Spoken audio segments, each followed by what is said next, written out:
So where are you going? Belize. Belize. That's Latin America? Yeah, Central America. Central. Okay. Where does Latin begin and end in America?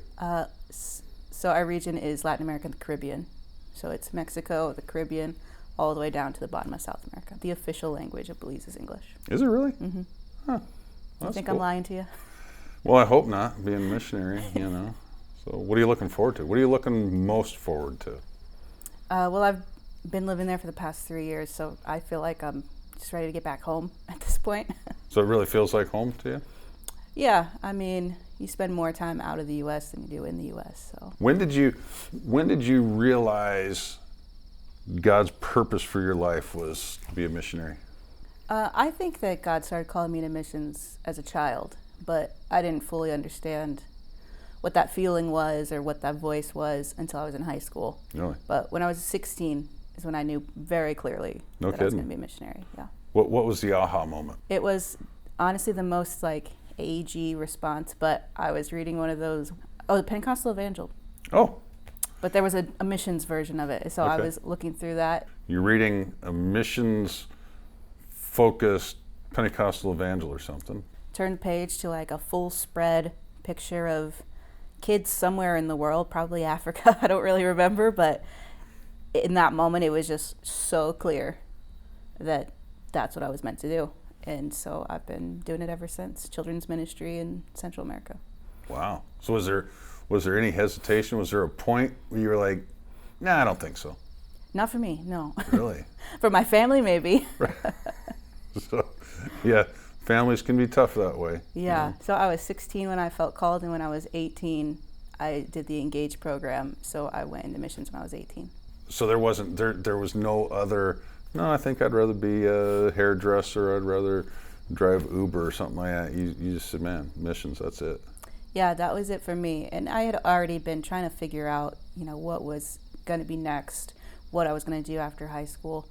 And I'd been thinking, maybe I'll be a teacher. I like working with kids, So there was a lot of like just trying to figure it out. And so when it clicked. That was it.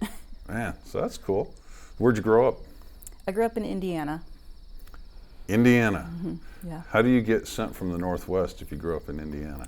So after I did Engage for 2 years, then I came out here for school at Northwest. Okay. Got licensed, ordained here, sent from here. So do you consider Washington home or Indiana home or Belize home? All of it. Honestly, I just say home is wherever I'm staying right then. What do you do for fun? I play softball in Belize. That's fun. Really? Yeah. Did you play softball growing up? Yep. High school? Yep. What position? Third base. Third base. Yeah. Man, you got to think fast in the infield. Yeah. Well, it's better for me. I can't run around the outfield the whole game. That's too much.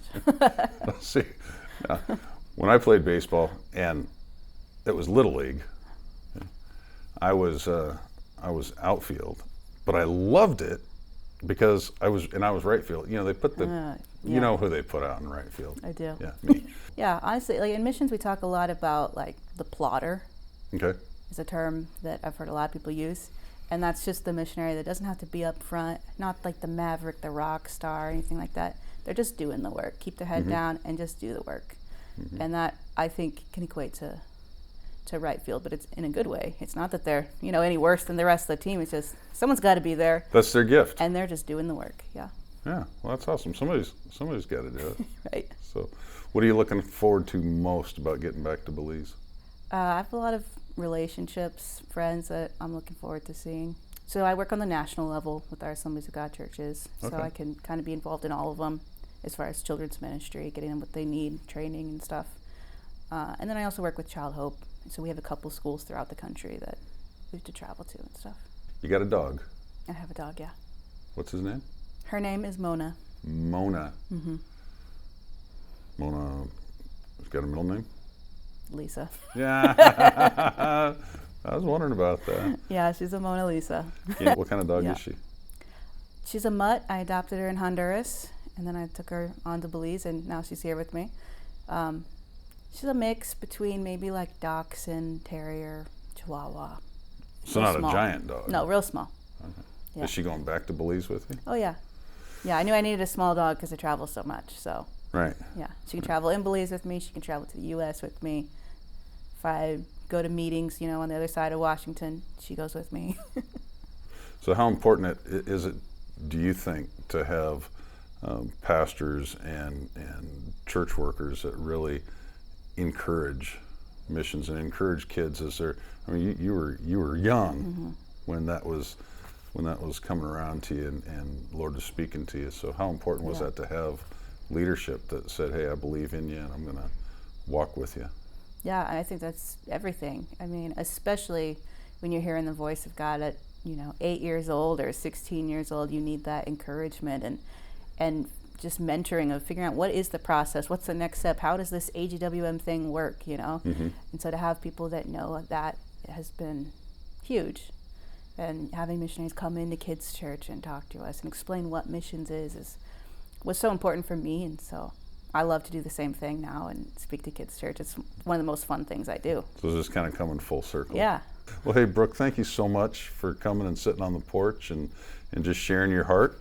And we'll be praying for you. But is there any one particular thing, a way that we can be praying for you in the future as time goes on? Yeah, I think for me, I'm doing a lot of work alongside our local churches and pastors, and honestly just trying to encourage them and get them on board with children's ministry, which sounds crazy, but when you have a church of 5 people or 10 people, that's really low on your priority list. Sure. So we're trying to build that up as much as possible and get them to see the value of it, not just for kids, but also the health of their church as it grows and expands. So. All right, that's awesome. We'll be taking note of that and looking forward to seeing how things go for you. And thank you for following the Lord and for stepping out and repping the AG and the U.S. down there in Belize. Absolutely.